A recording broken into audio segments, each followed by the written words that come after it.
Obrigado, Helena. Bons amigos, infelizmente, a nossa falou com muita naturalidade.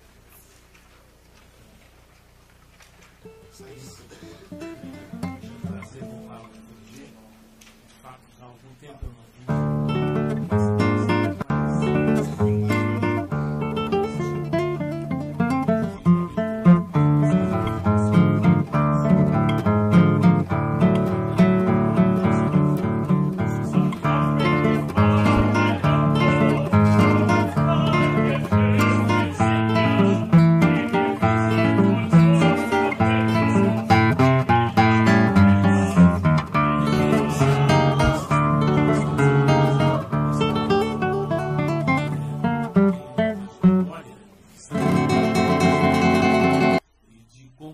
De propósitos que é invejável. E, portanto, é um prazer muito grande voltar aqui. Eu queria aproveitar esse tempo que eu tenho para fazer observações de 2 horas. A primeira, e uma preliminar. Eu não tenho muito costume de usar PowerPoint, até porque eu não sei usar. Mas esse é um outro problema. Mas, então, no primeiro momento,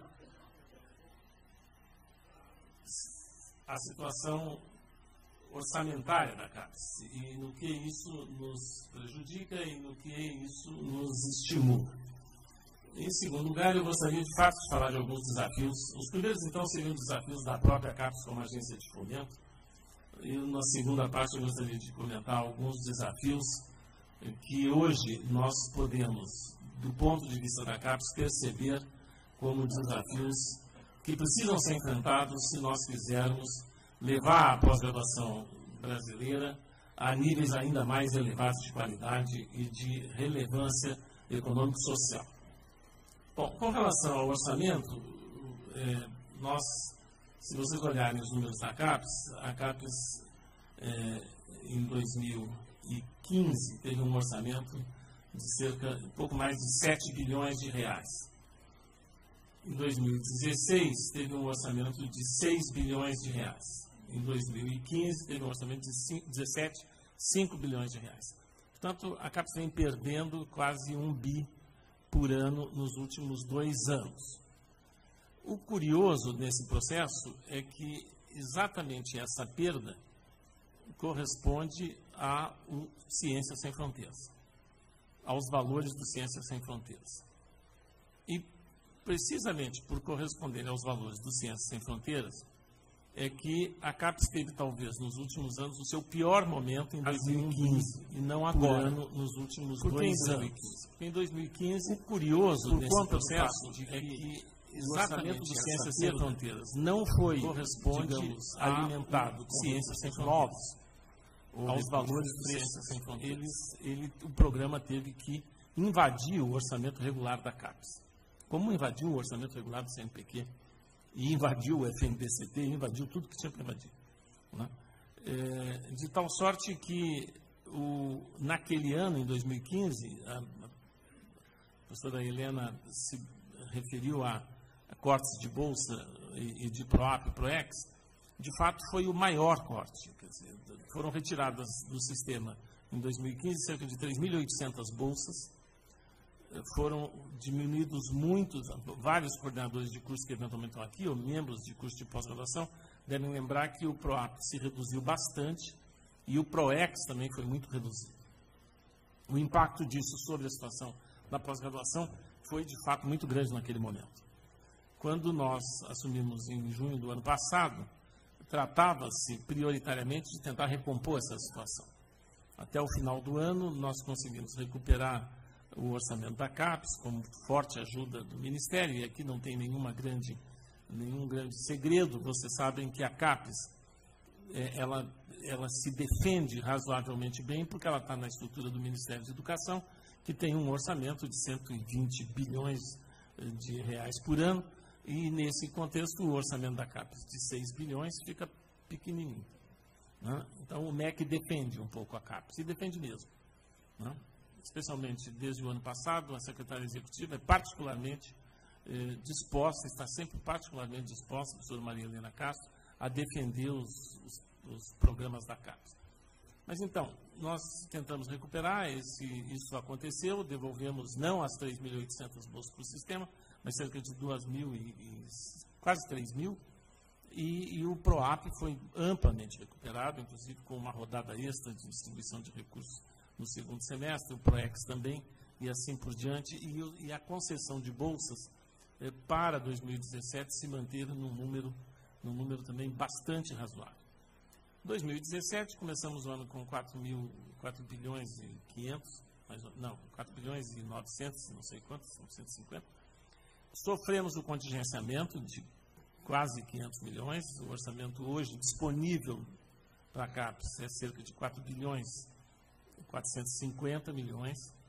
Isso realmente teve impacto e tem impacto em alguns programas que nós esperávamos que pudéssemos realizar esse ano, especialmente o Proequipamentos, né? E outros programas menores, mas que cumulativamente eles vão significando uma parte importante do orçamento. O que se fez até agora foi, primeiro, continuar brigando para que a gente recupere parte desses recursos, dos 400 ou 500 milhões que foram contingenciados. Por enquanto, temos tido sorte, porque não houve o cancelamento dos créditos da CAPES, como houve para muitos outros órgãos, inclusive no Ministério, em que depois do contingenciamento, o Ministério do Planejamento cancelou os créditos. Cancelar os créditos significa que para recuperar alguma parte daquele crédito precisaria projeto de lei, etc, etc. A Emília está aqui, que sabe disso mais do que ninguém, e é uma batalha extra. Então a CAPES ainda tem, quer dizer, a nossa disponibilidade de crédito ainda continua 5 bilhões. Né? A gente pode, se a gente tiver um pouquinho de sorte, a gente pode recuperar. Tudo que a gente puder recuperar, nós vamos aplicar nos programas que ficaram no ar. O Proequipamentos é um deles, um programa de manutenção com reforço de PROAP e, eventualmente, reforço do próprio PROAP e do PROEX no segundo semestre. Né? O que a gente fez para poder segurar as coisas em termos razoáveis foi concentrar as ações da CAPES nos programas prioritários de apoio ao Sistema Nacional de Pós-Graduação, ou seja, concessão de bolsas e recursos de custeio, e nos programas de apoio à formação de professores do ensino básico, que mantém ainda, a PIBID continua lá íntegro, o sofrimento do pessoal envolvido com o PIBID é muito menor do que o que se fala, né? O programa vai ser mantido, foi mantido. O PIBID é o programa de iniciação à docência, que muitos conhecem e a UFMG participa intensamente. Esses programas, como os programas da formação das redes de mestrados profissionais para a formação de professores, também está mantido, né? E os montantes de investimento são bastante razoáveis. Para o ano que vem, o cenário é um pouquinho mais negro do que o cenário deste ano. Mas eu acredito, por quê? Porque houve uma outra redução, e a primeira proposta orçamentária da CAPES, o limite dado para a CAPES para o ano que vem, é da ordem de 4 bilhões e 200 milhões. Ou seja, aí sim, diante desse cenário, o que a gente fez foi mostrar que aí sim, o impacto sobre o Sistema Nacional de Pós-Graduação será direto. E estamos tratando de recuperar, e eu tenho forte expectativa de que a gente recupere e que a proposta final de orçamento para o ano que vem fique em torno de 4 bilhões e 700, o que permitiria manter os programas principais e, inclusive, recuperar um pouco a concessão de bolsas, tendo em vista que está em curso a avaliação quadrienal, e a avaliação quadrienal impacta a distribuição básica de bolsas, porque ela muda o cenário dos cursos, né? A atribuição de notas muda, reembaralha o sistema todo e exige um ajuste na concessão de bolsas. Bom, em paralelo, nós ainda conseguimos manter alguns programas especiais, estamos reestruturando o programa do Norte, de apoio a combate às assimetrias na região Norte, né? E estamos redefinindo o programa de apoio à internacionalização. Vários de vocês já devem ter ouvido a professora Cone, que é diretora de Relações Internacionais, apresentar as novas linhas desse programa. ele é fundamentalmente um programa que quer apoiar as estratégias institucionais das nossas universidades de internacionalização, e não o contrário. Né? A ideia é estimular as instituições a que construam a sua missão, definam a sua missão em matéria de internacionalização e como querem chegar lá. E a CAPES ajustará os seus instrumentos e apoiará esses programas. Recursos para esse programa, como tem sendo apresentado, já estão razoavelmente garantidos para o ano que vem, sem prejuízo do apoio à pós-graduação do país, e ele será um programa que combinará um formato novo com a manutenção do balcão para bolsas de pós-doc no exterior, de doutorado no exterior pleno, né, de doutorado de sanduíche, etc., etc. As instituições que não forem contempladas nesse programa poderão continuar dispondo do balcão da CAPES, que manterá um nível bastante razoável. Nesse particular, só para dar uma informação para vocês, a CAPES distribuiu bolsas de doutorado de sanduíche na ordem de 4.600 neste ano.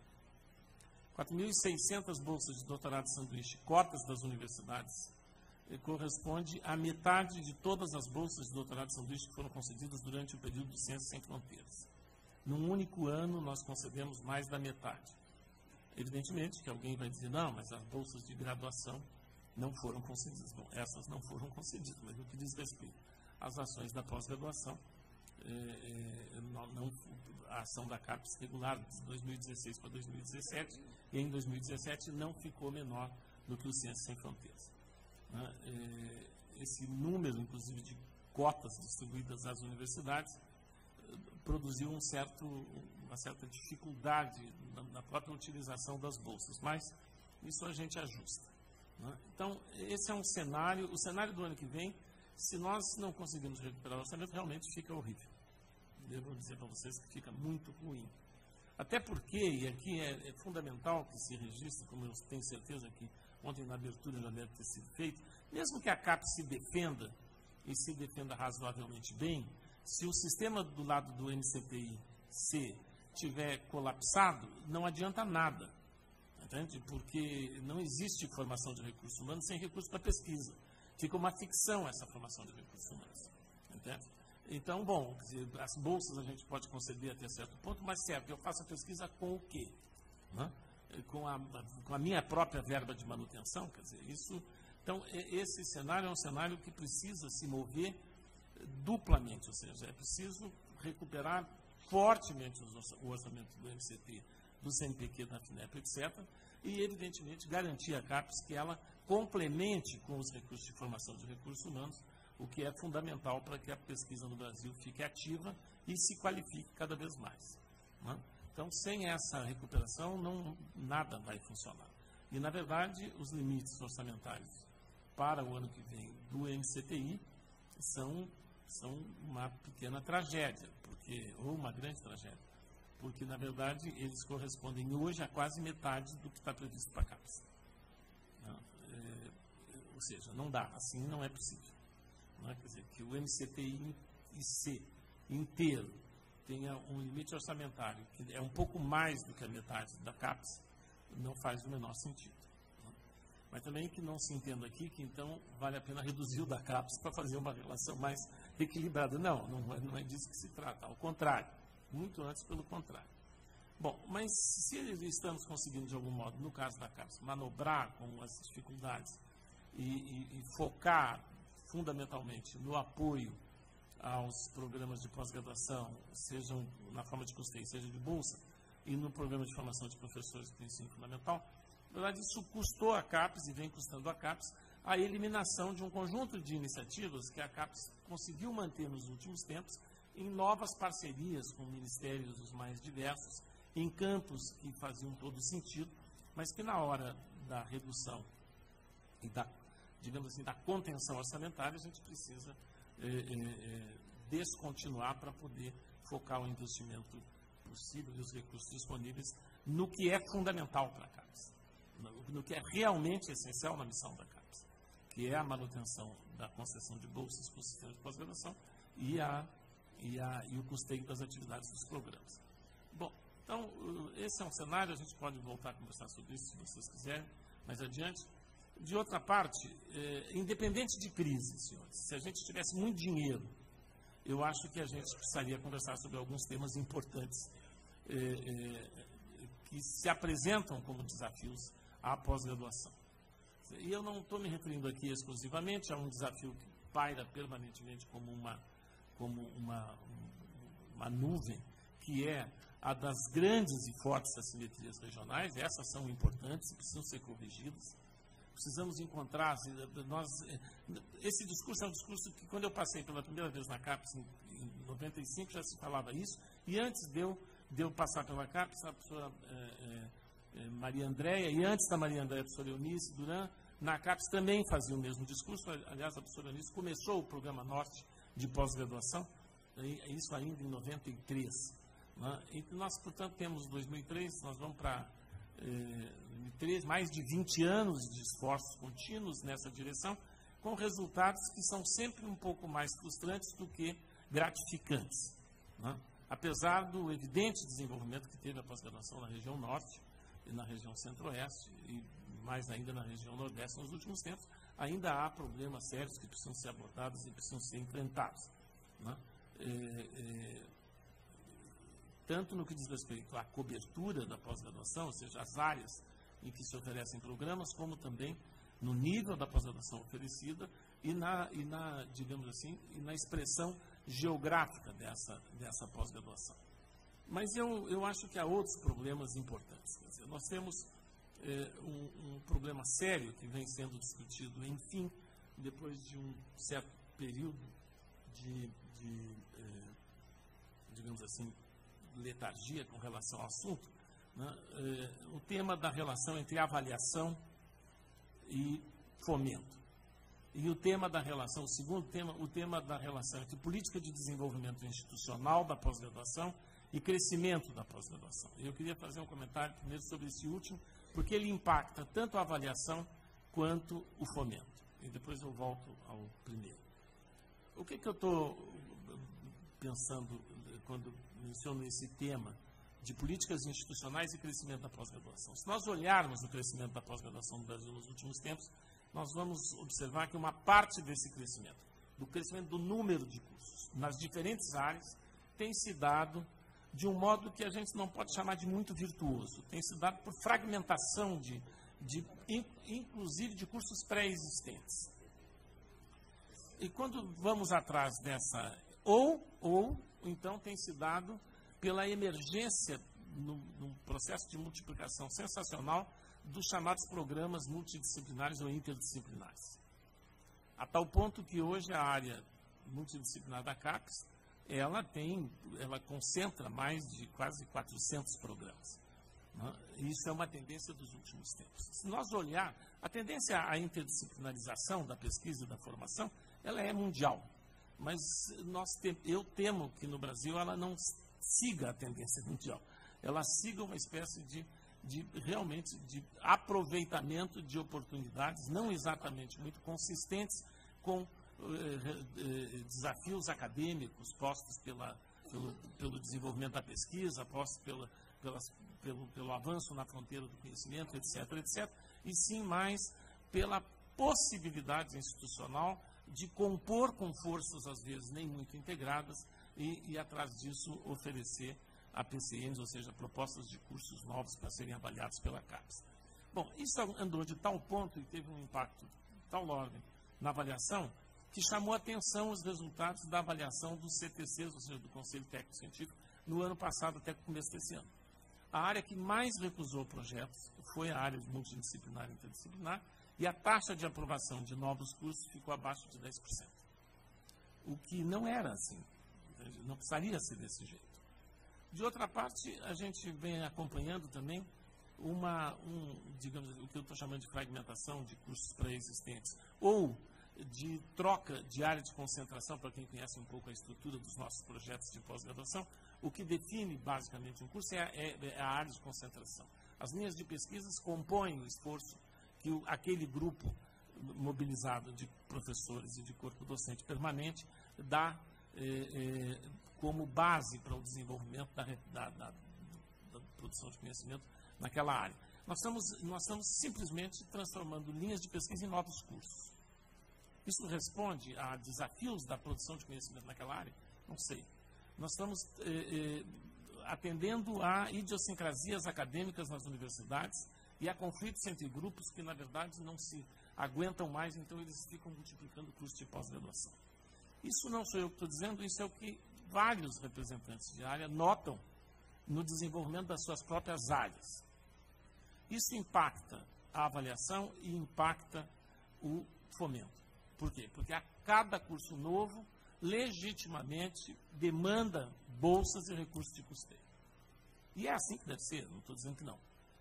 Então, aqui o que me parece importante é que a CAPES vai ter que começar a conversar com as próprias universidades e não apenas exigir que o encaminhamento de uma proposta de curso novo para a CAPES, para a avaliação da CAPES, para a recomendação pela CAPES, tenha todas as aprovações formais pelos conselhos superiores, pela pró-reitoria, etc., mas um pouco que responda por um projeto institucional de desenvolvimento da pós-graduação.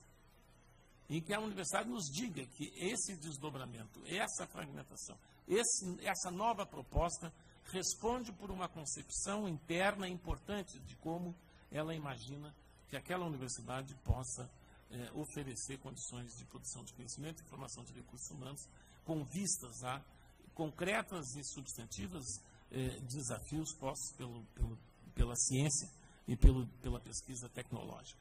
Se nós não fizermos isso, daqui a pouco vai ficar insustentável o desenvolvimento da pós-graduação. Quer dizer, a percepção que nós acompanhamos desde 2 semanas atrás, quando as comissões de avaliação começaram a se reunir na CAPES para fazer a avaliação quadrienal, é de que tem uma confusão no meio do sistema.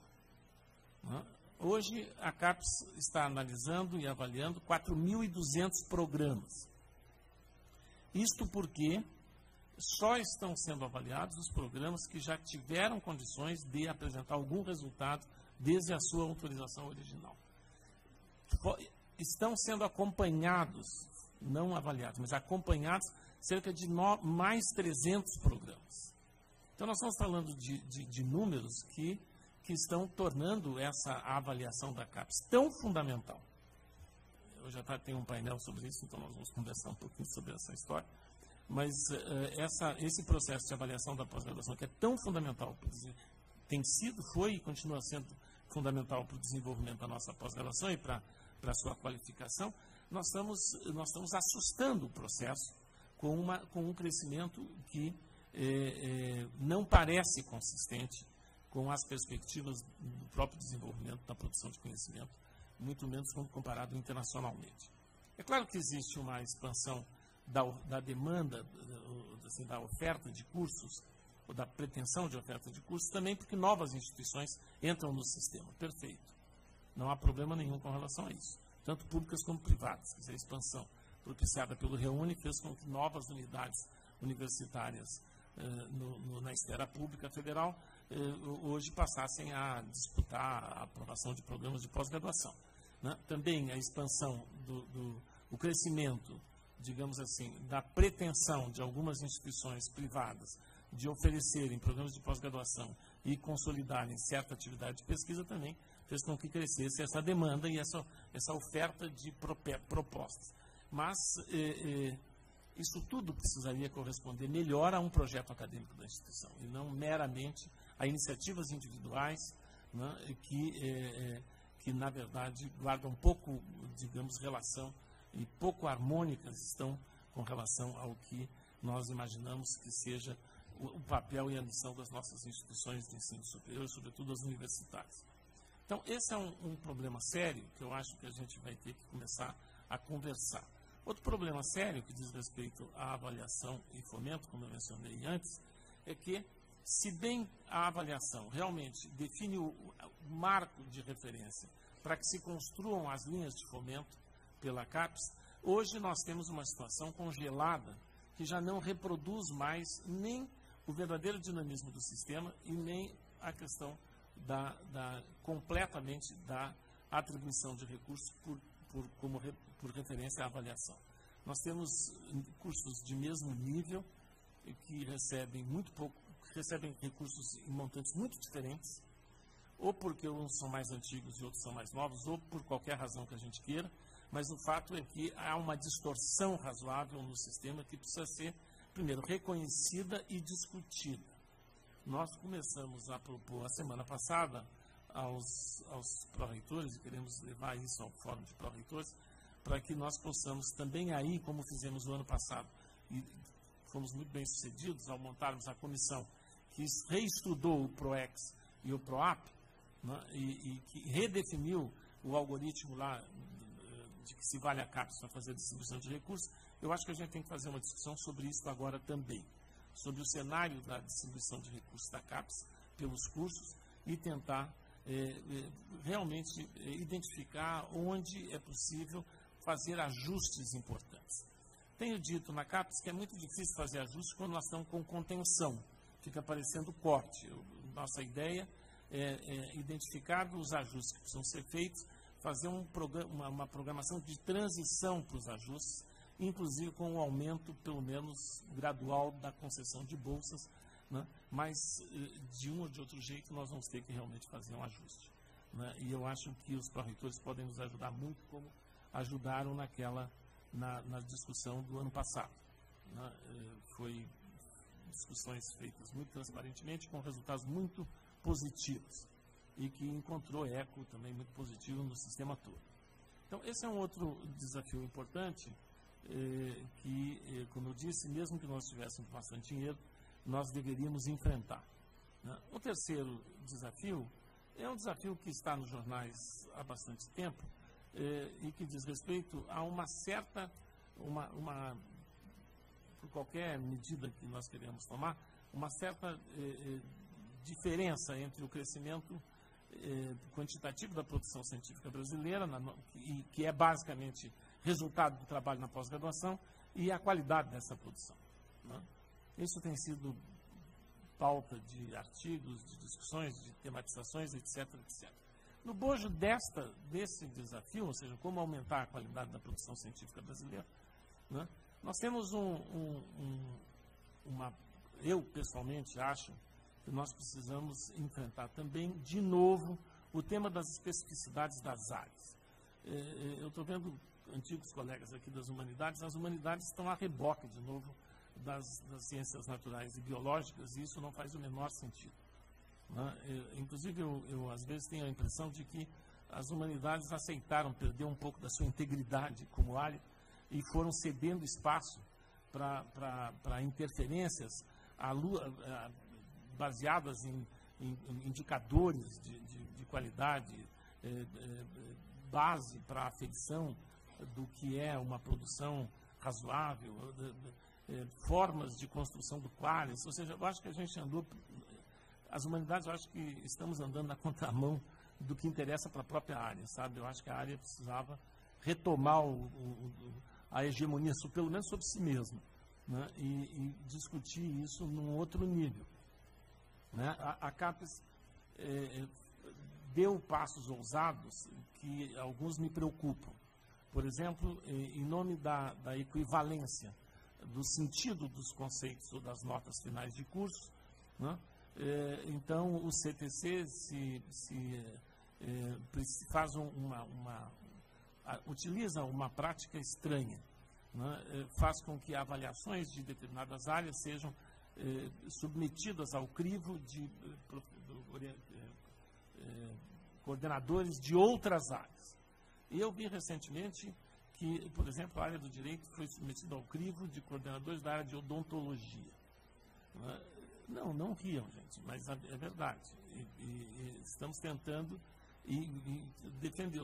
Aí eu perguntei, numa determinada situação, eu disse, vem cá, eu gostaria que alguém me apontasse, que alguém dissesse uma situação em qualquer país outro, com a pretensão de forte desenvolvimento científico como a nossa, em que uma área como o direito, ou a filosofia, ou a sociologia, ou a antropologia, fosse analisada por bioquímicos, administradores, geólogos, odontólogos. Entende?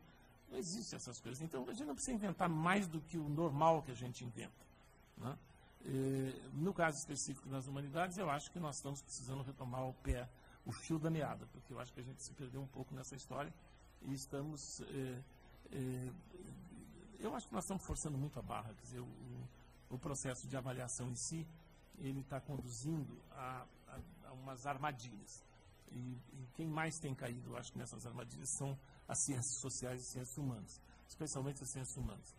E isso eu acho que não é um desafio pequeno, porque implicaria numa redefinição das relações entre as áreas e num redesenho de uma parte importante do processo de avaliação.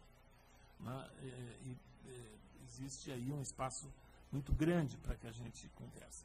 O quarto desafio, que me parece importante, é o digamos assim, do destino mesmo do modelo da nossa pós-graduação. E com isso eu quero terminar. Nossa pós-graduação cresceu e se alimentou de uma missão que era quase defendida monotonicamente, ou seja, a pós-graduação formava para o meio acadêmico, formava para a pesquisa universitária ou para a pesquisa em institutos públicos de pesquisa. Ora, de uns tempos para cá, não apenas com a grande discussão sobre inovação e o papel da transformação de conhecimento em valor econômico, em valor, em solução para problemas sociais, a pós-graduação evidentemente, e por conta do próprio dinamismo da sociedade e da economia, nós assistimos já uma parcela importante dos egressos da pós-graduação não irem mais para o meio acadêmico ou para pesquisa de tipo como desenvolvido em organismos universitários ou públicos. Ele está indo para um outro mercado. A tal ponto que a ideia do mestrado profissional, que surgiu lá em 96, hoje é discutida, é ampliada, ou é amplificada com a discussão da possibilidade de doutorados industriais, doutorados assim ou assado. É uma discussão que tem um pouco de novo a cara do Brasil. Fico pensando, por exemplo, o que diriam os nossos colegas alemães sobre a ideia de um doutorado profissional, de um doutorado industrial.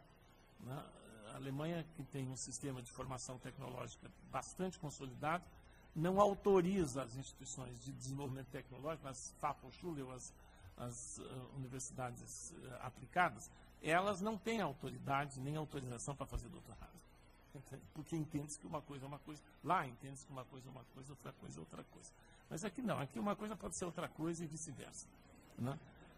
O fato é que, tipicamente brasileiro ou não, esse debate é um debate fundamental, porque ele significa, no mínimo significa, que a nossa pós-graduação hoje serve a mais de um propósito, e ela tem mais de uma missão.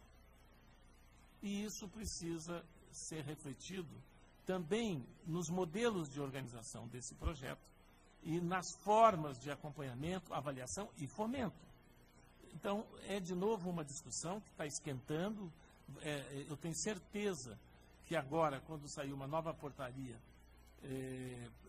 referente à pós-graduação profissional, que abriu a possibilidade de absorver a figura do doutorado profissional, ou doutorado industrial, ou como se queira, isso eu tenho certeza que na abertura do prazo para a entrada de novos projetos, nós teremos propostas nesse nível e nessa diferenciação.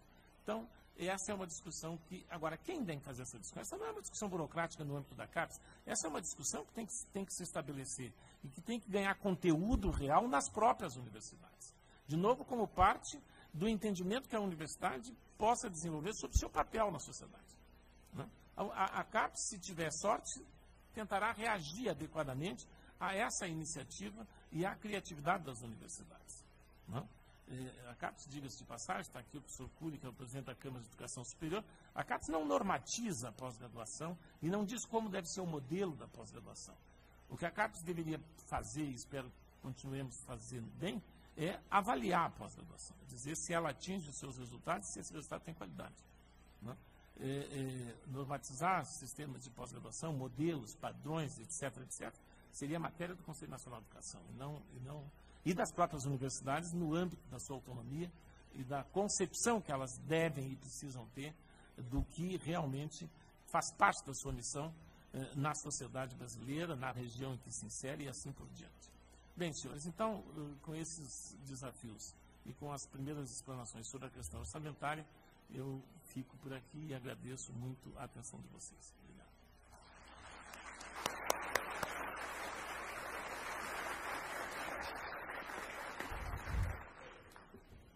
Nós vamos passar à segunda parte. Inicialmente, vou passar a palavra à professora Helena, que tem algumas considerações e algumas perguntas ao nosso convidado.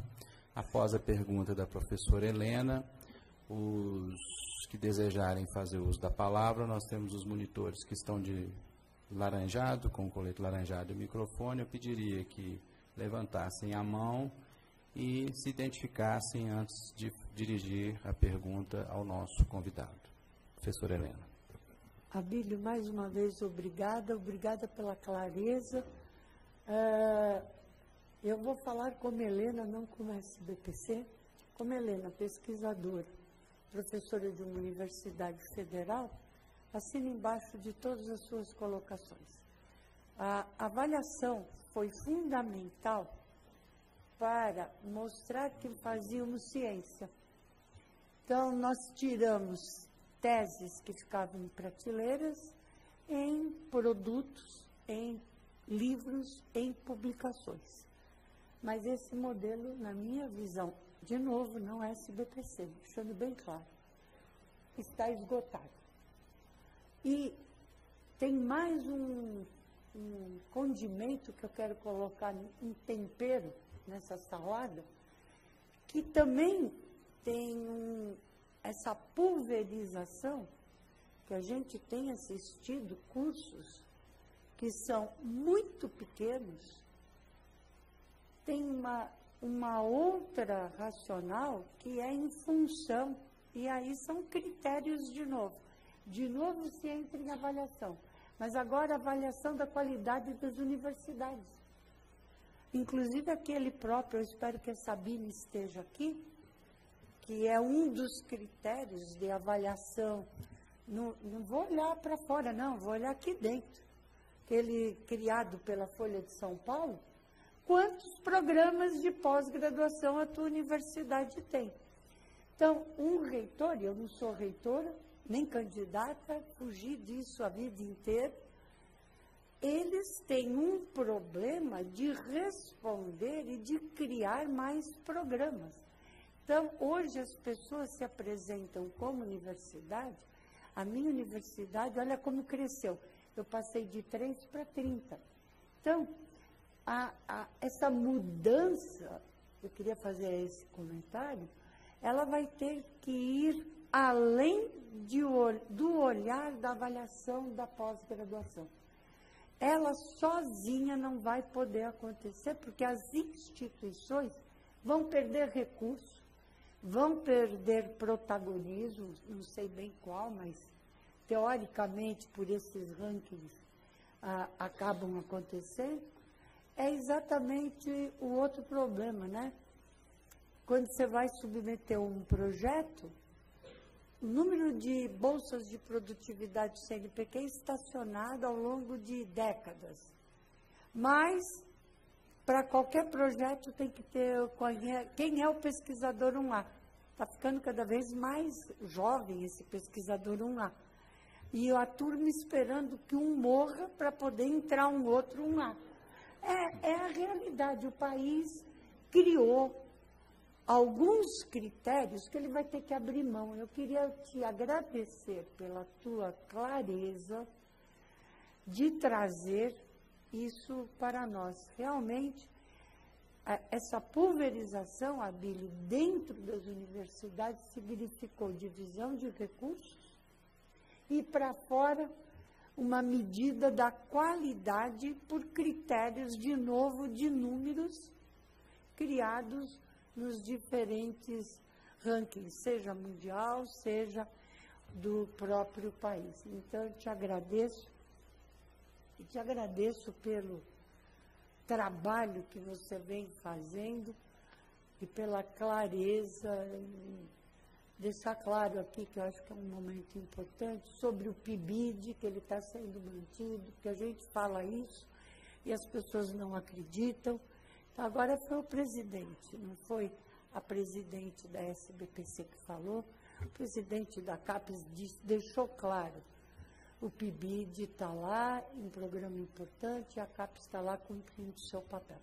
Queria te agradecer efusivamente, mais uma vez, por ter vindo à nossa reunião e também por abrir o que poderia ser os desafios, como fala a tua palestra, realmente os desafios da pós-graduação. Obrigada. Vamos começar com o professor Luciano ali da quarta fila. E aí eu vou pedindo que as pessoas...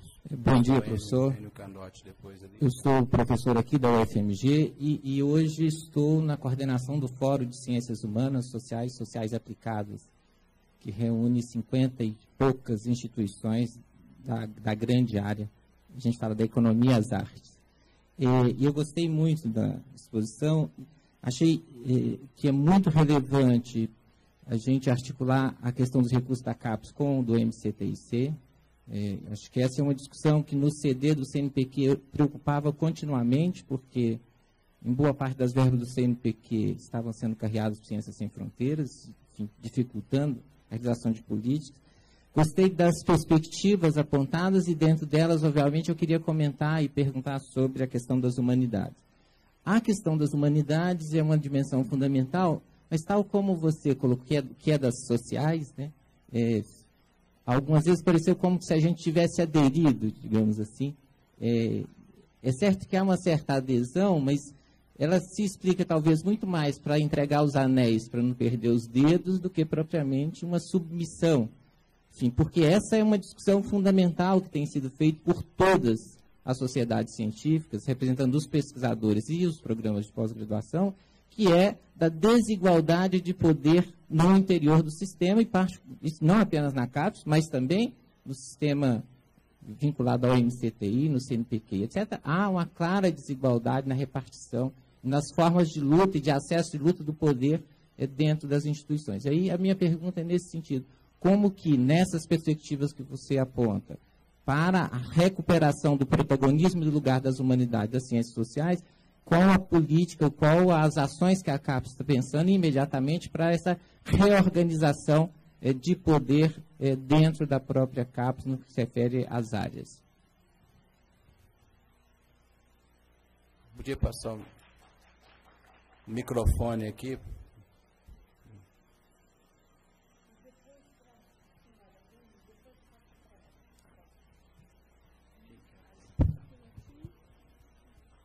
Tá ligado.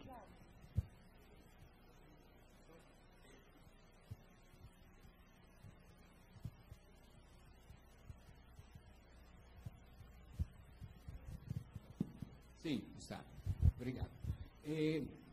Abílio, eu queria retomar um ponto que você mencionou, o programa Norte da pós-graduação.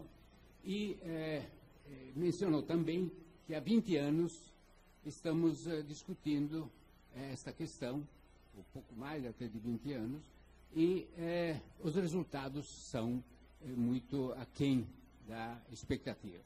Eu diria, de uma maneira mais simples, a Amazônia, que é uma referência de floresta no mundo, e em torno da qual, que ocupa metade do país, e em torno da qual há compromissos internacionais importantes do país, conta com 2 pós-graduações em botânica, de avaliação modesta. Ou seja, é uma Kombi tendo que lidar com um pequeno grupo de botânicos, tendo que lidar com um imenso desafio. Um laboratório natural de grandes dimensões e uma resposta de mobilização de competências muito reduzida. Não, ao longo de 20 anos, isso foi discutido e rediscutido. As soluções e as propostas de comissões dedicadas a promover a pós-graduação não deram resultados. Eu acho que você apontou nas últimas observações a necessidade de reformular o modo com que se quer enfrentar esses desafios, particularmente mostrando, com o exemplo alemão das Fachhochschule, que nós precisaríamos fomentar novas habilidades para enfrentar o laboratório natural que temos lá. Nós precisamos outros perfis de competências nos vários níveis, mas certamente é preciso induzir alguma coisa. E eu tenho a impressão que essa indução está descoordenada. Posso mencionar, você mencionou corretamente, é necessário que o MCTI acompanhe determinados programas. Mas eu levantaria o fato, no caso da Amazônia, que o Ministério do Meio Ambiente tem imensos recursos disponíveis e tateando um pouco sem saber como utilizá-los. Estou falando do Fundo Amazônia, porque há falta de coordenação motora nessa discussão. O MIDIC, a mesma coisa, o Ministério a Embrapa, o Ministério da Agricultura também tem questões importantes, fora todas as questões de direitos humanos, questões indígenas, etc., etc. Então, como você vê a possibilidade ou a dificuldade de reunir vários ministérios para discutir estas questões? Ou seja, a Comissão Norte de Pós-Graduação, me parece que ela tem um universo um pouco limitado por aquilo que já existe, pela fragmentação, etc., das suas propostas, e uma falta absoluta de uma coordenação, uma participação dos grandes desafios na mesa de discussão. Então, como é que poderíamos fazer? Cabe, sem dúvida, a SBPC provocar e promover e pedir para que os ministérios que não se entendem procurem se entender, porque o desafio amazônico, como outros também, está aí clamando por algumas soluções mais consistentes. Mais uma, e aí a gente volta para o... Raul da Fiocruz. Primeiro, realmente parabenizar a Abílio. É extremamente importante que a presidência da CAPES coloque de forma tão clara os nossos problemas atuais na pós-graduação. Esse é o primeiro passo para se resolver qualquer problema desse tipo. Então, nesse ponto, eu gostaria de chamar a atenção, primeiro, que não é só humanidades e ciências sociais. Também na área da saúde, nós temos um constrangimento muito grande de avaliação do componente não acadêmico, estrito sensu, da área da saúde. A área da saúde é muito mais complexa do que somente produção acadêmica. Então, toda a formação que não é para isso, ela também está sendo mal avaliada hoje. Essa rigidez do modelo de avaliação, que não acompanhou a multiplicidade de focos da pós-graduação que se desenvolveu no país, eu acho que é um elemento central. Nós temos só um modelo de avaliar e a pós-graduação ficou muito mais variada do que esse modelo único. Então, é preciso, na verdade, minimamente reconhecer essas diferenças e criar aspectos mais particulares para cada um delas. E o segundo grande problema, bem identificado por Abílio na apresentação, é essa questão de que essa variedade também não foi acompanhada de mudanças de titulação, porque a única forma de reconhecimento da titulação é a pós-graduação estrito sensu, basicamente. Quer dizer, mestrado e doutorado é o que dá progressão, é o que dá vantagem salarial, etc. Então, com isso, tudo que é capacitação tem que ter esses nomes, porque senão as pessoas vão ficar prejudicadas, apesar de capacitadas. Então, esses dois grandes constrangimentos, de uma avaliação feita só para uma forma de produção e a questão da remuneração está atrelada a um título com um nome específico e não ao reconhecimento de capacidade de uma forma mais diversa, eu acho que são duas grandes problemas a serem enfrentados. Eu acho que não estou dizendo nada muito novo, mas estou agregando que, na verdade, não é só nas humanidades esse ponto que você sentiu, a gente está sentindo em vários outros campos também, e é preciso enfrentar os problemas. Eu acho que temos a possibilidade de trazer isso e identificar claramente também que, se essa discussão não for levada nas universidades, nas sociedades científicas de área, etc., nós não vamos ter isso aparecendo do nada. É preciso ter uma discussão na comunidade científica para que isso reflita nas decisões das agências. Com você. Bom, deixa eu tentar comentar alguns dos pontos aí levantados sucintamente. Helena, existe uma combinação estranha de elementos que presidem um pouco esse processo de expansão da pós-graduação. Veja bem, a parte do que eu poderia considerar em muitas situações, falta de um projeto institucional para a própria pós-graduação, nós temos algumas coisas que são de origem na própria CAPES que estimulam a fragmentação. Por exemplo, uma célebre portaria que se fez na CAPES e que dizia que o máximo de orientantes por orientador seriam 8 estudantes. Isso é um elemento que induz a fragmentação da pós. Só que o que tem acontecido com a fragmentação da pós? A fragmentação da pós tem acontecido numa mesma instituição com uma sobrecarga sobre quase o mesmo conjunto de professores. Um grande problema na avaliação hoje é a dedicação dos professores a vários programas de pós-graduação, dentro e fora da mesma instituição. Então, fica um troço maluco. Aí diz assim, não, só pode ter 8 estudantes por orientador. O que é, primeiro, que é uma loucura isso. Primeiro que a CAPES não pode dizer isso para uma universidade. Segundo, que é uma loucura. Terceiro, né, ela produz o quê? Ou eu multiplico o número de professores para um curso, e aí eu pressiono o sistema de avaliação, porque esses professores provavelmente não guardarão muita semelhança com os mais qualificados, ou eu faço uma gambiarra, o que acontece também, que até na pós-graduação tem gambiarra, por exemplo, que é a inscrição de estudantes como estudantes especiais. Isso, todo mundo sabe que a terceira faz isso. Né? Ela entra, mas ele já está sendo orientado, etc.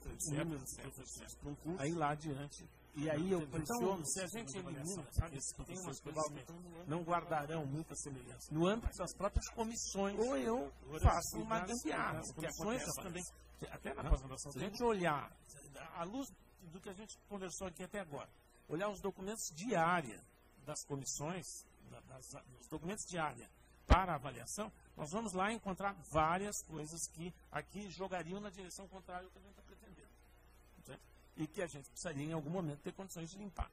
Né? Então, isso é uma tarefa veja bem, a avaliação, curiosamente, é a coisa menos, é onde a CAPES menos interfere. No fomento interfere. Na avaliação, a CAPES como estrutura tem pouquíssimo papel. Ela é, digamos, realidade do trabalho dos coordenadores e das comissões de coordenação e das comissões de avaliação. Né? São essas que fazem quadros, que fazem documentos diários, que fazem indicadores, que fazem isso, fazem aquilo, fazem tudo. Não há intervenção nem interferência do corpo técnico da CAPES na construção dessas coisas. Então é preciso ter um pouquinho de cuidado, eu reconheço que a gente tem que cuidar dentro da CAPES mesmo. Na questão das humanidades, eu fiquei um pouco surpreso, devo dizer, eu acompanhava um pouco as coisas antes de voltar para a CAPES, mas fiquei um pouco surpreso com como essa situação é um pouquinho mais alarmante do que eu imaginava. Né? Eu acho que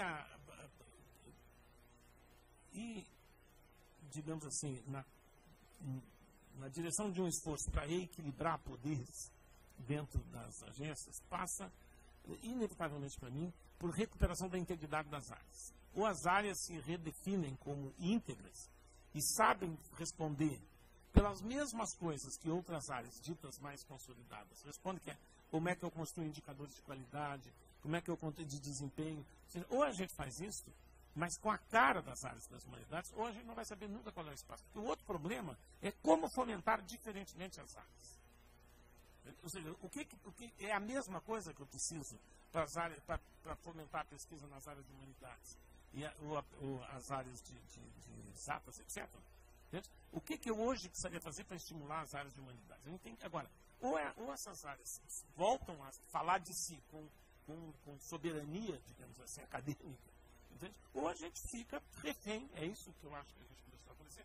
Eu concordo que não houve adesão, né? Mas em alguns momentos a impressão que eu tenho é que as humanidades ficaram refém, sabe, de um discurso que é um discurso supra-meta-científico, entende? Como se a gente tivesse que entrar de algum jeito, né, no figurino daquelas outras disciplinas. Então, eu acho que a gente precisa fazer um esforço grande. O fórum, eu nem sabia da existência do fórum, confessar. Fiquei sabendo que houve uma reunião do CNPq e perguntaram por que eu não participei. Eu disse, não participei porque eu não sabia, não tinha sido convidado. Depois eu vi que alguém da CAPES foi, mas foi sem saber do que se tratava. Né?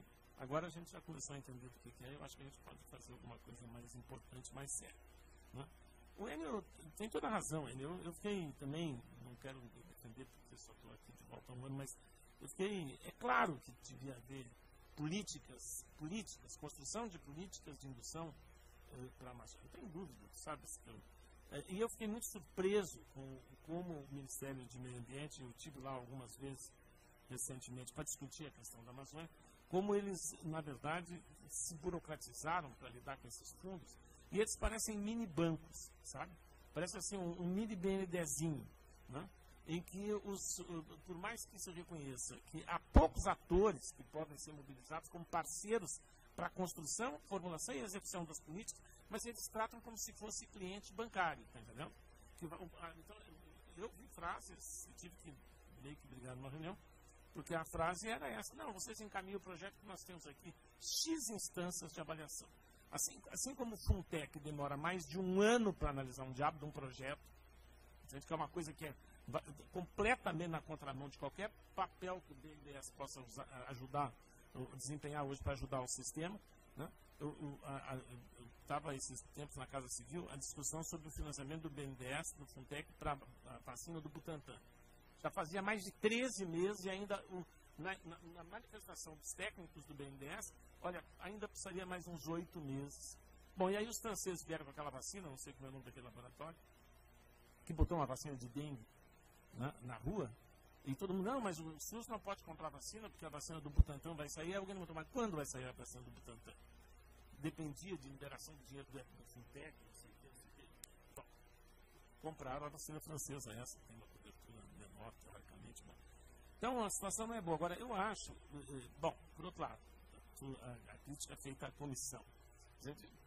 Em parte, a CAPES trabalha, a CAPES tem os parceiros da CAPES, mas eu acho que se existe convencimento sobre ações como essa, no caso da Botânica, que nós já tínhamos conversado um pouco, vamos tocar, vamos fazer um edital para ver que instituições se habilitam a entrar numa oferta de um programa sério na área de Botânica e vamos mobilizar os parceiros estrangeiros, os alemães, os noruegueses que estão interessados, os holandeses, os franceses, temos muita possibilidade de fazer aí. Aliás, eu queria fazer um comentário, não é porque os alemães estão aí, porque a Helena disse que eu sou amigo dos alemães, mas é porque é a realidade. Os dois maiores investimentos em humanidades no Brasil foram feitos pela Alemanha recentemente. O Centro de Estudos Germânico-Europeus em Porto Alegre, URGS e PUC, e o Marian, como é que chama aquela senhora lá, aquela pesquisadora? E o grande instituto de Berlim com a USP. Não, isso eu sei que não, eu tenho o nome de uma pesquisadora aqui, que é um investimento espetacular, que para as humanidades brasileiras, as humanidades nem têm ideia, mas é um fluxo de dinheiro muito importante. E esses são, então assim, a gente podia aprender com esse tipo de coisa. Né? Um país que, a Alemanha, esse programa de centros, e a Alemanha está pagando centros no exterior, não é na Alemanha, para estimular a cooperação entre as humanidades. Bom, mas feito esse registro, viu, então eu acho que a gente, vamos sentar e vamos conversar, vamos acelerar aquele processo. Agora não dá para, tem que trazer a nossa equipe junto lá, aquele grupo, mas vamos acelerar o processo. Né? E o Barral, tu trouxeste aqui um tema, em apêndice a essa minha observação sobre as humanidades, que é fundamental para mim. O futuro da avaliação depende da sensibilidade desse modelo para o processo intenso de diferenciação da pós-graduação. Eu quase arriscaria dizer que nós precisamos de muito mais, várias avaliações, não uma única avaliação. Né? Inclusive para poder fazer a avaliação propriamente dita da qualidade da produção científica brasileira de ponta mais limpamente. Eu ouvi esses dias lá na CAPES, por ocasião da reunião de umas certas áreas, que eu não vou dizer qual, uma frase que me deixou espantado. O sujeito dizia o seguinte, que eles estavam com certa dificuldade na área, porque vários programas tinham todas as características para ser 6. Só a produção científica que era fraca. Não, mas peraí um pouquinho. Pode não fazer sentido para vocês, mas à luz dos documentos de área faz sentido. Por quê? E à luz do documento básico da avaliação, que foi publicado, que é o regimento da avaliação quadrienal, se vocês olharem lá, está escrito o seguinte: os cursos 6 e 7 devem demonstrar desempenho equivalente aos melhores centros internacionais. Bom, então, segundo, capacidade de nucleação, terceiro, de solidariedade acadêmica. Então, se o camarada tem nucleação e solidariedade acadêmica, ele pode ser 6, se a condição for fraca. Ele tem 2 dos pontos equilibrados, sabe? Que está no mesmo patamar. Se vocês olharem as fichas de avaliação, todas, diz assim, avalia com X% a quantidade da relação dos professores daquele programa com a graduação.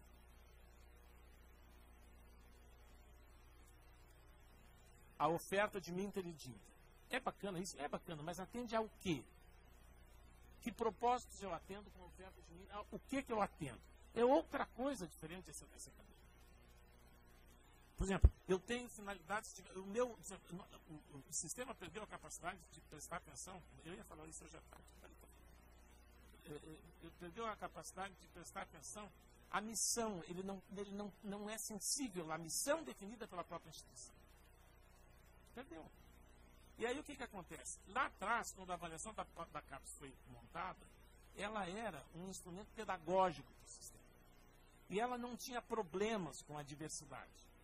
Não tinha problemas com a diversidade. O que nos fez caminhar nessa direção foi uma portaria do ministro Brilho Reino em 94, que, quando foi extinto o Conselho Federal de Educação, que era quem, na verdade, fazia o credenciamento dos cursos, reconhecimento e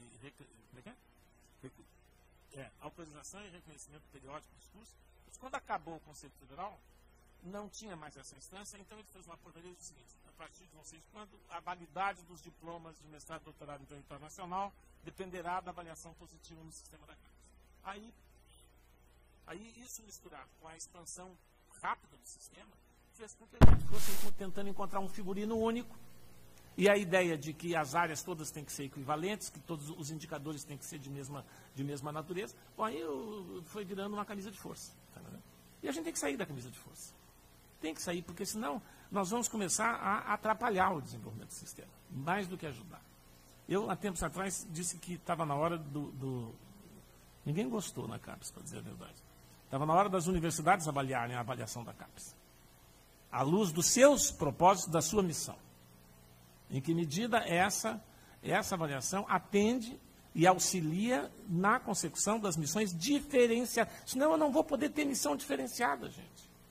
Eu não vou poder saber que a UFMG tem todo o direito e legitimidade de pretender atuar em patamares simultâneos e diferenciados de impacto sobre a produção do conhecimento de fronteira e sobre a questão regional, sobre a questão local, sobre qualquer coisa que ela queira. Entende? E o nosso sistema, que deveria estar se diferenciando junto com a pós-graduação, ele está virando uma camisinha de força. Antes de passar, eu queria fazer 2 provocações, no bom sentido, Abílio. Até pelas questões que já foram colocadas e da maneira como você abordou nas respostas, tudo indica que há uma saturação. Parece que o sistema de avaliação ele já deu seus sinais de fadiga, já vem dando sinais de fadiga há algum tempo, seja pelo tamanho, ou seja pela metodologia que são utilizados na avaliação. Ao final de cada processo, sempre se coloca perspectivas de como aprimorar essa questão. O que o senhor vislumbra que nós poderíamos ter de melhoria e como que isso poderia contribuir para o sistema, para o futuro da pós-graduação? A segunda questão que o senhor abordou também, eu concordo, mas vejo uma extrema dificuldade de nós avançarmos, está relacionada à interdisciplinaridade. Seja pela ordem ou pela perspectiva da maneira como as universidades se estruturam, sejam independente da natureza jurídica, pública ou privada, a estrutura departamental não contribui para a interdisciplinaridade dentro das universidades, isso é um fato. mas, por outro lado, a própria avaliação da CAPES também não contribui para a interdisciplinaridade. E é notório, há vários exemplos em outros países, que grandes avanços, aqueles que são disruptivos do ponto de vista de conhecimento, eles se dão exatamente em uma área que ela não é estritamente disciplinar. Como nós poderíamos vislumbrar alternativas para avançar nessa questão? Bom, quem é a próxima? Vamos lá? Professor Tereza Cartacho, sou da Universidade de Pernambuco, estadual, e também secretária executiva do Fórum de Pró-Reitores. Eu quero parabenizar a mesa, acho que foi extremamente esclarecedora, mas quero também reiterar as palavras da professora Helena, né, que foram complementadas e ratificadas pelo professor Abílio, relacionada a essa questão da avaliação na CAPES, e que ela é muito importante, a gente sabe que ela é muito importante, mas tudo que nós criamos, né, ele tende a crescer, né, a melhorar, a ser reavaliado, e a gente vive continuamente em reavaliação. Então, é fundamental que eu quero reiterar esse tema, que a gente possa também rever essa questão do impacto, porque eu acho que é algo assim, a gente tem muitos números, a gente está lá como 13º nos números, mas impacto do que a gente produz. O que é impacto? O que a gente produz está de acordo com a política, com as políticas, ou quando a gente identifica também novas políticas que devem ser olhadas, né? Então, eu acho que esse olhar, ele é fundamental. Então, eu sei que é difícil, métrica é difícil para alguns aspectos, mas a avaliação, ela precisa ir além. Okay? E a gente sabe que várias áreas, eu não sou da área de humanidades, mas em sendo pró-reitor, a gente convive com todas as áreas, e a área de humanidades precisa ser vista também dentro dessa perspectiva. Então, o olhar também da CAPES é muito importante. E eu considero que os avaliadores, que são das universidades, esses precisam ser conscientizados, porque é necessário, às vezes a gente vive num mundo que é muito fechado, né? Eu sou da área de Biológicas 1, né? Então, fui coordenadora de programa, que hoje é um doutorado, mas realmente é difícil quando a gente está dentro daquele pequeno universo. Então, a CAPES, ela pode também ter esse papel influenciador, de sensibilização, não é? Eu acho que isso é muito importante. E uma outra questão, professor Abílio, é uma pergunta, na verdade, com relação o senhor colocou que eram 4.200 bi, não é? E que isso poderia chegar a 4.700 ou 800, não é? Um acréscimo.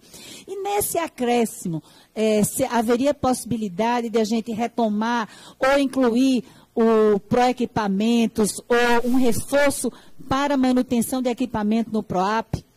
Essa é uma questão também importante. Eu não sei se com esse valor, mas eu soube que realmente que aconteceram alguns cortes. Então, essa é uma pergunta. E a outra questão em relação aos programas em rede, né? Então, os programas em rede, eles tiveram hoje em dia só são cobertas 30% das bolsas, né? Então, essa é uma questão também importante, né? Que tem impactado, né? Até mesmo seleção de programas. E também a questão do investimento de novos programas em redes em rede que foram criados. Então, o senhor falou exatamente, não, a gente vai manter esse apoio aos programas em rede. Eu sei que o Prof. Letras, ele está mantido, mas tem outros, né, mais novos que ainda não tiveram essa oportunidade, e os novos que forem criados. Outra questão também, como a gente olha, rapidinho, uma outra questão, é porque são tantas, né? E a outra questão os programas profissionais, quando a gente discute, quando a gente olha um mestrado profissional, industrial ou doutorado, não importa. A gente tem que buscar, porque o feeling inicial foi exatamente buscar apoio externo, não é? Então, de indústria, de órgãos, mas existem programas, houve a abertura para a área da educação, para a área de humanidades, que tem muita dificuldade, inclusive de secretarias, de autarquia, de municípios, de investimento. E como é que se pensa nessa perspectiva, já que a gente tem feito e a gente está formando? Será que é interessante pela educação básica, né, se a gente buscar apoio a esses programas, que não são em rede, são programas profissionais na área da educação? É só isso, muito obrigada. Obrigada, professor Otávio. Seja bem breve, que tem vários inscritos e a gente tem uma cadeia de eventos.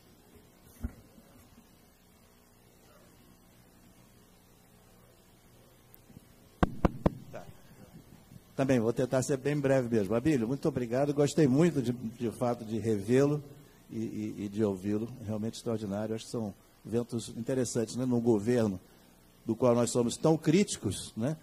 Realmente reaparecem pessoas que nós admiramos e que respeitamos muito como o Abílio. É um paradoxo que nós vamos ter que lidar, né, Helena? Com isso, né? Mas eu queria colocar duas provocações, vou ter que ser muito rápido também, muito breve, duas provocações também, porque dizem respeito ao âmago da própria atividade da CAPES. Um diz respeito à avaliação, né, que você mesmo coloca, eu acho, como sendo central na atividade da CAPES, mas que você vê com problemas de fadiga, então que você sugere que alterações têm que ser feitas.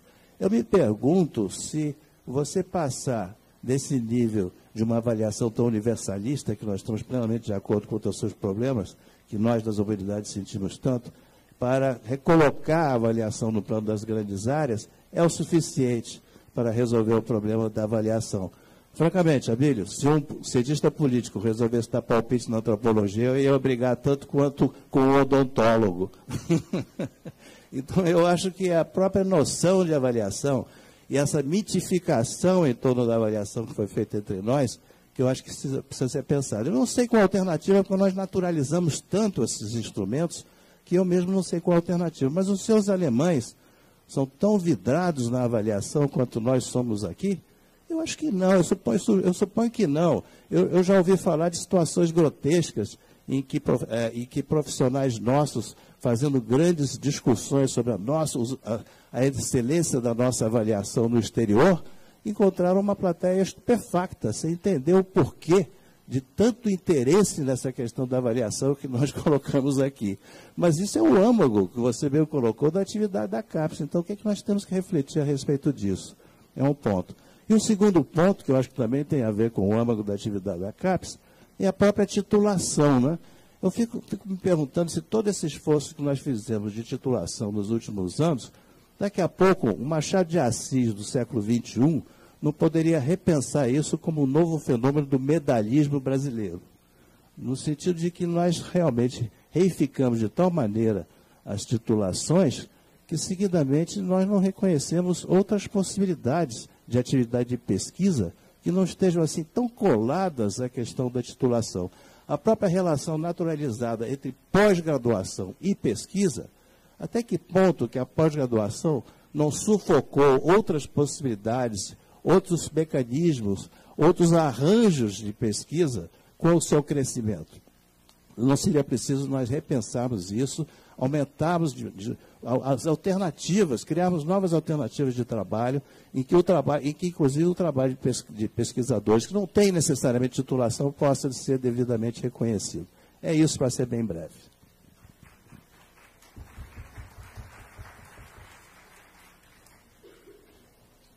Oi. Bom dia, eu me chamo Raí, sou aluno de pós-graduação pela Universidade Federal do Pará, em Belém do Pará. E vou ser bem objetivo na fala, vim falar sobre as perspectivas, né, para a ciência brasileira. Na minha universidade, nós tivemos um corte brutal de orçamento. Para você ter ideia, a gente não consegue acessar recursos para publicar artigos, revistas e periódicos que sejam pagos. Não temos verbas nem para ir em evento científico. Outro exemplo é a Universidade Federal do Amapá, que teve um corte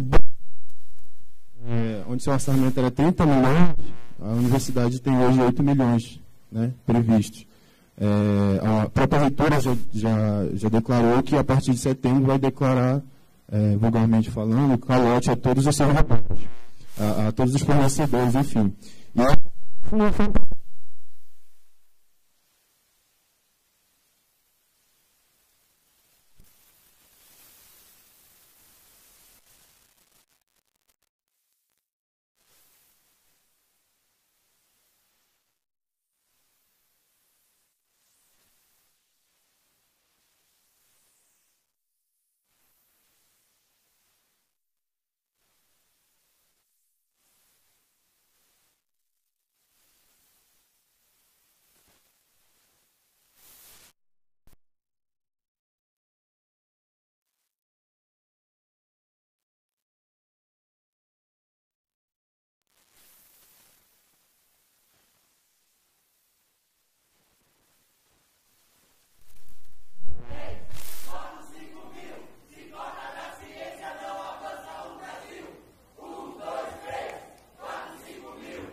Contigo, Abílio. Bem, então vamos comentar um pouquinho os pontos. A Tereza levantou, na verdade, vários pontos. A questão do impacto, como apresentado, e nós voltamos ao tema da avaliação, é um tema central da discussão que precisa ser feita hoje, e eu alertaria que talvez ganharia muito mais riqueza se a gente passasse a pensar impacto, de novo, em função da missão básica a que se vinculam cada uma das propostas, e eu disse que eu acho que o sistema perdeu um pouco a sensibilidade para lidar com as missões. Então, a gente fica lidando com uma única noção de impacto, que é a que responderia pela, digamos assim, o impacto científico medido, e aí teria que ser, não haveria muita outra forma, pela qualidade internacional, parâmetros internacionais, etc. Quando, na verdade, a própria pesquisa e a formação poderiam servir a outros impactos que poderiam ser medidos de outro modo. Bom, a questão dos investimentos em manutenção, de fato, o que a gente pretende é ver se a gente recupera um pouco o orçamento para atender, pelo menos no que diz respeito, se não para equipamentos, o recurso de manutenção via PROAP e PROEX. Essa é uma ideia que o pessoal da diretoria de programas está trabalhando, e eu acho que já tem começado a conversar com os pró-reitores nessa direção. A questão do fomento de programas profissionais, está liberado o fomento para os programas profissionais de formação de professores. A questão dos 30%, professor Tereza, isso é curioso. Por exemplo, nós tivemos uma reunião com o pessoal do Prof. Letras, e havia uma preocupação do Prof. Letras em não abrir turmas porque não haveria bolsas. Até que o Prof. Letras foi pressionado pelos professores da rede para abrir turma mesmo sem bolsa, porque para os professores da rede o importante é o curso e não a bolsa, porque eles, na verdade, são professores da rede. Então, e aí, essa história dos 30% é para atender realmente quem, mesmo na rede, precisa de bolsa. Porque, e 30% tem mais uma vantagem. 30%, portanto, muitos dos professores da rede não têm expectativa de bolsa, porque não veem isso como uma necessidade. Os 30% atenderiam os realmente necessitados, em situações muito complicadas, e mais, permitiria que nós aumentássemos o número de programas profissionais de formação de professores.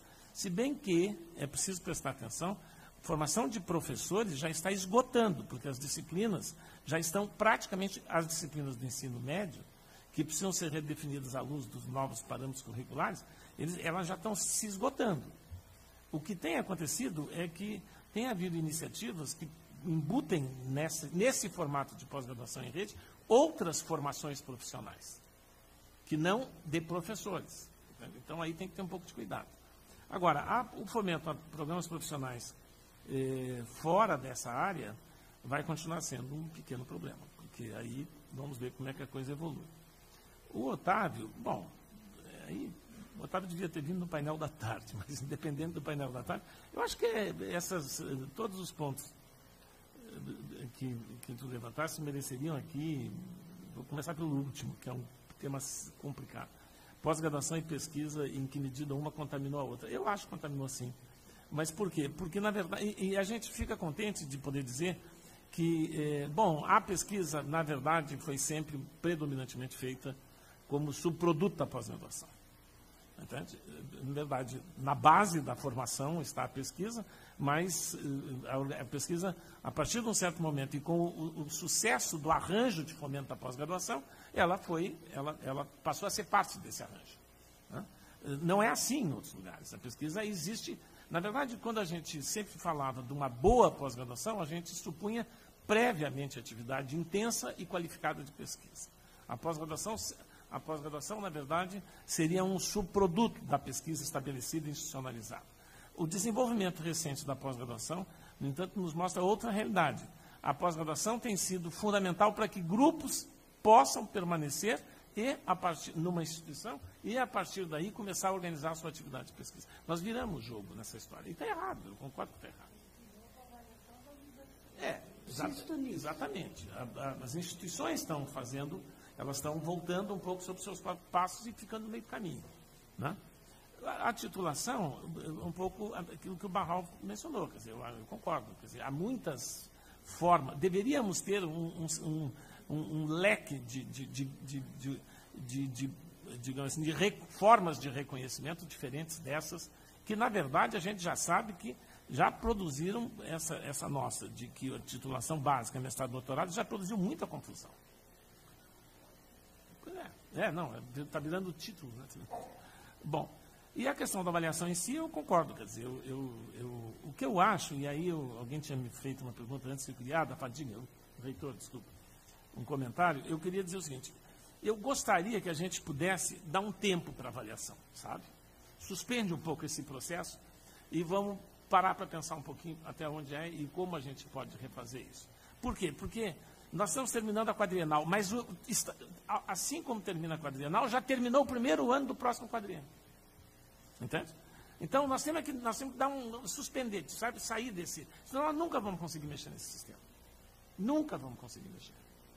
Nós vamos ficar a cada período refazendo. E eu tenho detectado lá se vocês acham que existe muita homogeneidade entre os membros que estão participando das comissões, ou mesmo muita convicção firme e inabalável dos coordenadores, não é verdade. Eles sabem que as coisas apresentam problemas. Entende? Só que não dá para parar. Entende? Entra nesse ritmo. O ano que vem, quando terminar isso aqui, quando os resultados ficarem claros, nós já estamos entrando no segundo ano da quadrienal. Aí já vai ter, bom, aí vem aquela história, mas cadê os documentos de área que organizam o novo processo de avaliação? Vão sair correndo para fazer. E a gente não conseguiu discussão. A gente, em algum ponto, a gente aceita sugestões, a gente deveria dizer, bom, então, os próximos 5 anos não tem avaliação. Repete-se isso. E vamos fazer um processo com os cursos novos, para não impedir também que haja crescimento, e vamos começar agora, e vamos discutir essa coisa de novo. Entende? Na medida em que a gente associou a dependência da validação dos diplomas à avaliação da CAPES, e com o crescimento do sistema, a gente foi, quer dizer, passar de 3 para 4, a gente já verificou que ajudou um pouquinho, mas não ajudou muito, não. Existe uma proposta no documento lá do Grupo Intermediário de Avaliação do Plano, por exemplo, do Plano Nacional de Pós-Graduação, que sugere que os cursos, digamos assim, 5, 6 e 7, têm um prazo muito maior. Eles deixam de ser avaliados por 6 anos, por 8 anos. Entende?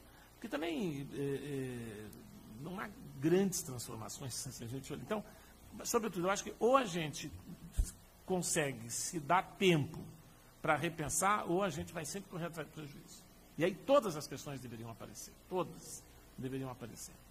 Bom, com relação às perspectivas, de fato, a situação não é exatamente a situação mais adequada. Eu espero ter deixado claro aqui que,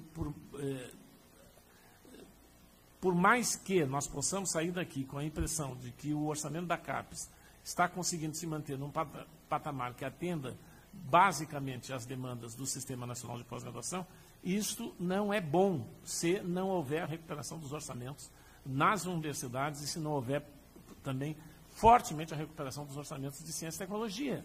Entende? Isso eu disse no início. É claro, as perspectivas quais são?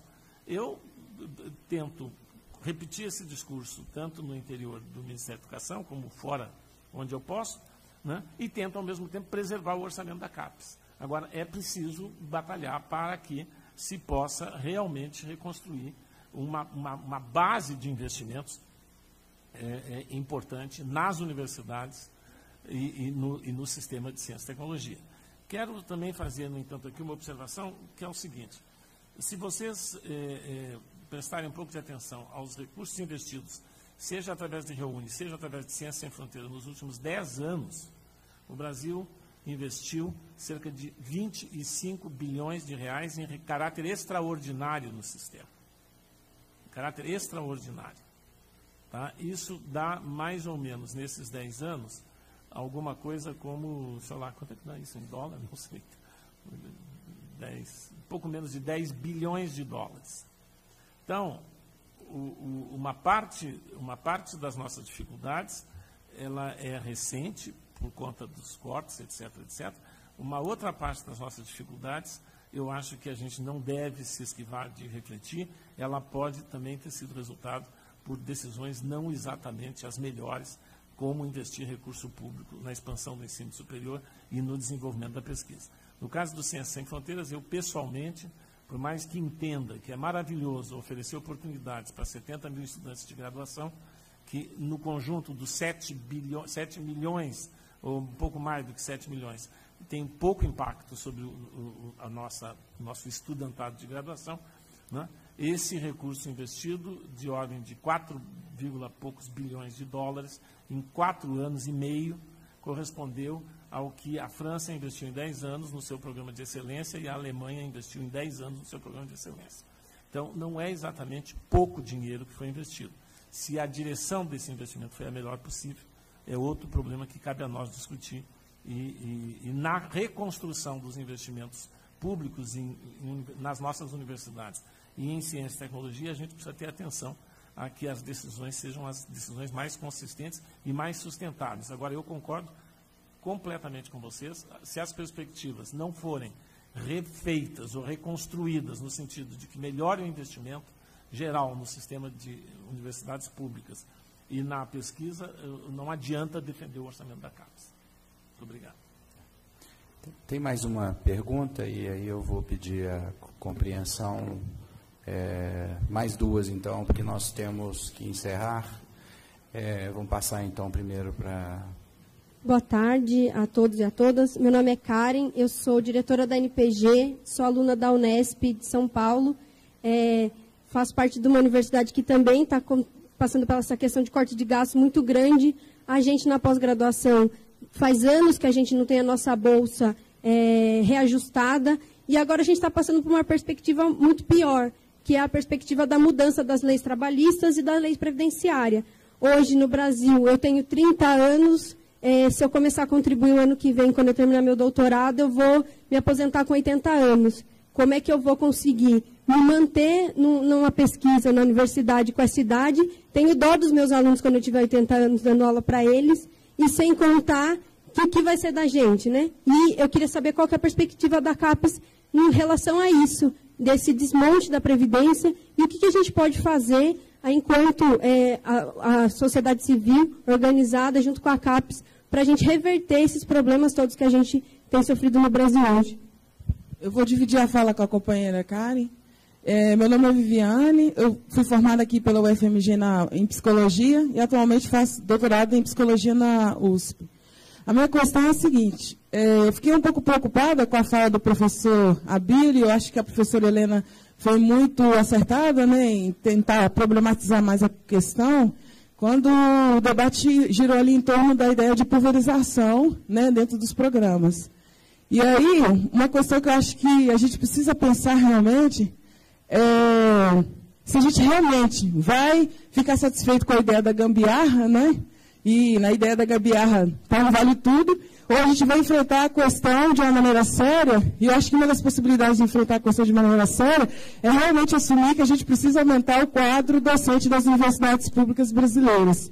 Né? E aí uma coisa que me preocupa é se a questão da pulverização sendo resolvida com gambiarra, em certo sentido, não esconde um certo receio da ideia de democratização da universidade, que também tem que chegar no corpo docente da universidade. Não é porque hoje em dia a gente está, por exemplo, onde quase 80% dos alunos são pretos ou pardos, depois das cotas, e aí a gente vê dentro do conjunto dos docentes, não chega a 5 professores docentes. Né? Eu fiz uma pesquisa sobre a USP, tinha 6 mil professores, tem, né? Em 2015, 6 mil professores docentes, 120 são pretos ou pardos. Então, eu fico imaginando o seguinte, a nossa população negra, né, com cotas ou sem cotas, está conseguindo ascender a pós-graduação, só que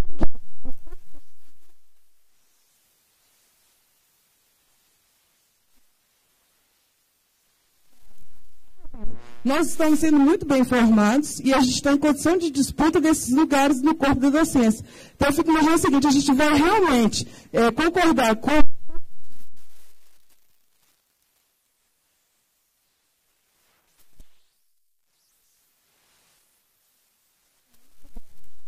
A gente vai realmente encarar esse debate da democratização do corpo docente das universidades públicas, porque a gente está sendo bem informado, né? E é com uma tristeza muito grande, que hoje em dia eu olho para a UERJ, e a gente nem colocou a questão da UERJ aqui em discussão, uma universidade que foi fundamental na discussão das cotas no Brasil em 2002, e hoje em dia está numa situação que a gente está acompanhando. Então, eu fico imaginando assim, qual que é a decisão de vocês? A gente realmente vai concordar para sempre com essa cara branca, elitizada, do corpo docente, e é onde está a caneta da universidade, né? Quando é que uma professora negra, do calibre de uma professora Nilma, vai poder ser, Nilma Lino Gomes, que é dessa casa aqui, inclusive, vai poder sentar numa mesa como essa e conversar com a SBPC e a CAPES, né? Em vez de ficar somente confinada em lugares como a CEPI. Porque a Nilma podia estar muito bem no MEC, né? Mas, enfim, em função do modo como é configurada as relações raciais, de classe e de gênero na nossa ciência brasileira, ela tem que ser somente um quadro possível para a CEPI. Enfim, queria saber de você se a gente vai ter que concordar com isso mesmo, ou se a gente já pode pensar em democratização do corpo docente das universidades públicas. Tem mais...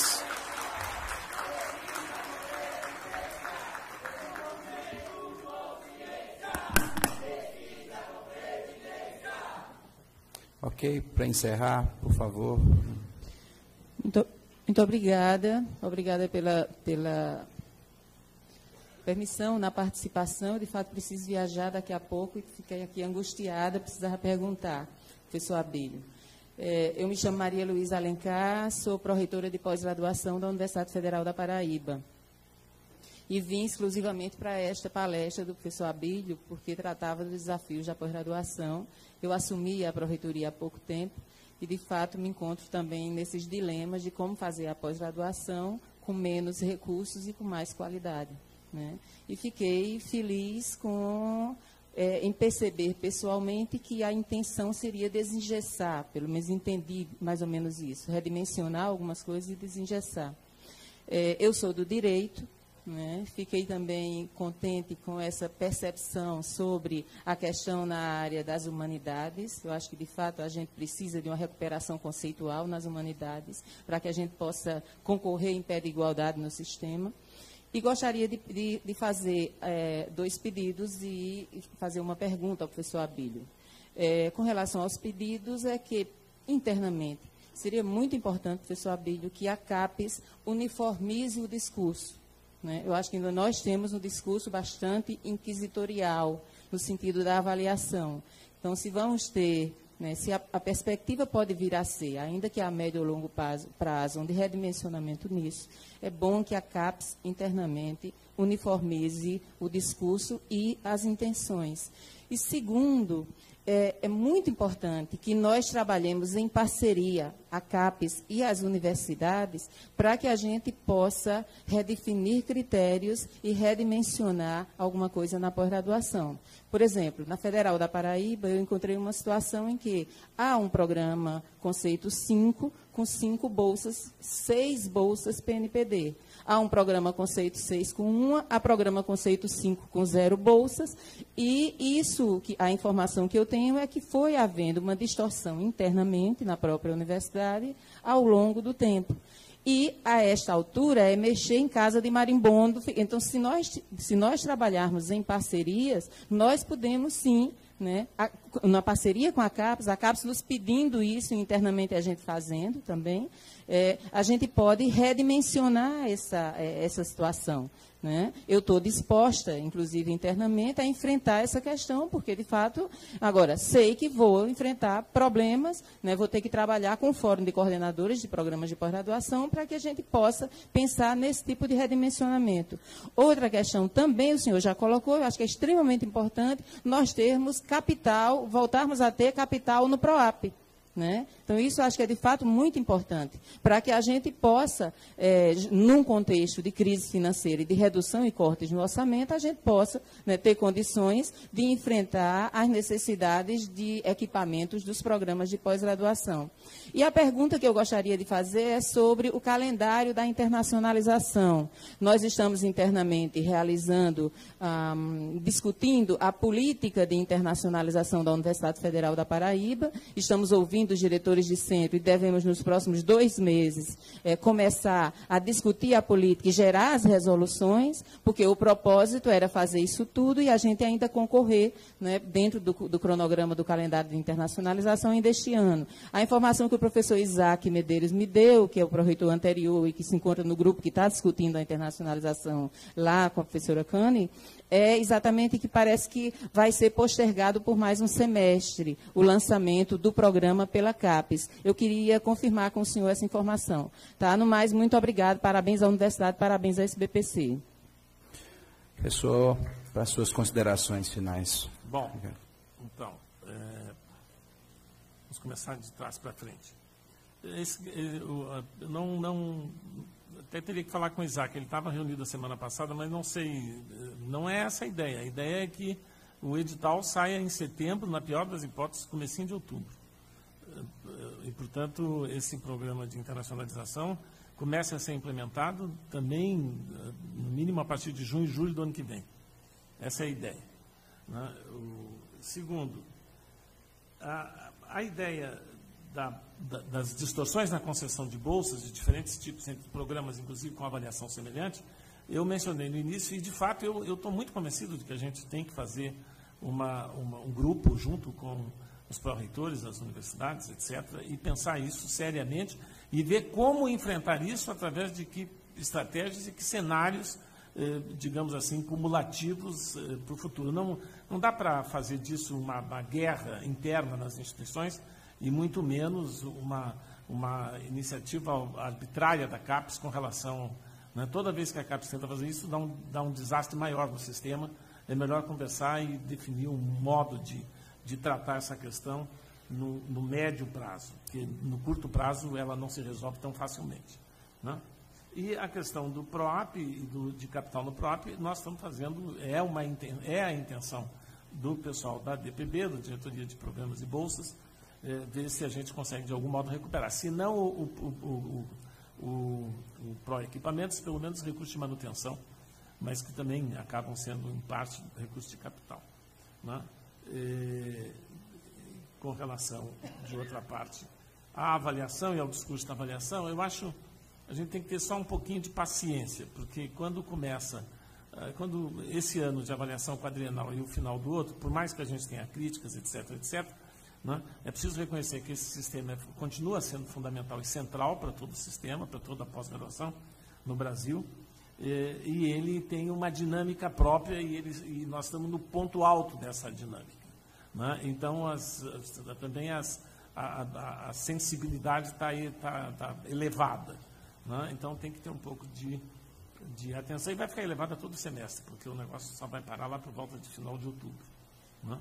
Então, por isso é que eu disse, a gente só tem jeito de lidar com isso se a gente ganhar tempo e se der tempo para poder pensar com naturalidade, com tranquilidade, todos os aspectos aí envolvidos. E, no que diz respeito à manifestação dos estudantes, em particular, a questão da Previdência, a CAPES tem pouca coisa a ajudar. Né? Agora, na distribuição e na questão das cotas, que foi mencionada, talvez o reitor pudesse responder melhor, cotas na pós-graduação são matéria das universidades, as universidades têm que definir, há várias universidades que estão definindo. Né? A CAPES tem a resposta. Como? Não, na docência é com o reitor, porque na docência não é com a CAPES. Entende? É uma questão de política de concursos, etc., etc. Bom, né? Mas é preciso, por mais que se reconheça que há o que avançar, mas também é importante reconhecer que já se avançou bastante nessa área e que há um processo real de democratização racial do nosso sistema de ensino superior. É menos do que se espera e se pretende, pode ser, mas, de fato, né, eu teria confiança de que as instituições vão avançar nessa direção. Muito obrigado, senhor.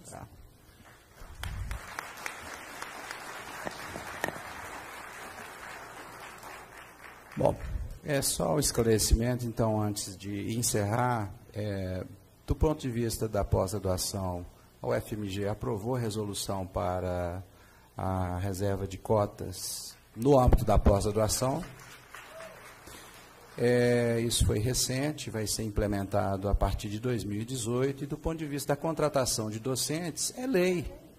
É lei. A universidade, eu creio que todas cumprem, ou seja, qual que é o problema prático que se enfrenta nessa questão? Que o número de vagas que é disponibilizado para concurso é muito pequeno. Ou seja, vocês têm uma vaga, como você vai reservar um percentual de uma para atender uma determinada cota? Então, é uma questão que precisa ser melhor trabalhada do ponto de vista... nós não temos vagas e, em alguns casos, quando você tem um conjunto de vagas que é colocado em concurso, 5 vagas ou um número maior, lá está reservada a vaga para o preenchimento da questão que vocês abordaram. Isso a universidade está cumprindo. Bom, mais uma vez eu agradeço a presença de todos e vou solicitar que nós agradeçamos ao nosso convidado mais uma vez da forma usual. Muito obrigado.